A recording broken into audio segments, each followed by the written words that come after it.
After 30 বা after 40 জীবনটা এমন একটা সময় যখন আপনি অনুভব করতে শুরু করেন, যা জীবনের অর্ধেকের বেশিটা তো কেটেই গেল, মৃত্যু কত সামনে। তখন মনে হবে একটা একটা করে দিন আমরা কিভাবে কাটিয়েছি।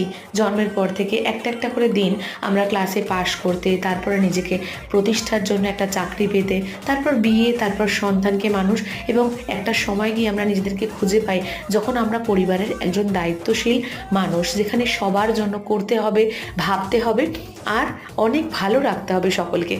হয়তো কোনো একটা মুহূর্তে আমরা নিজেদেরকে ভালো রাখার কথা ভুলে যাই।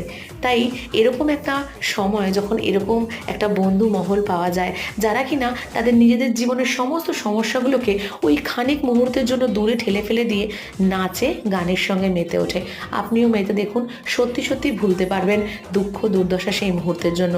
কারোর ক্ষতি না করে যদি এরকম করে খানিকটা ভালো থাকা যায়, ক্ষতি কী?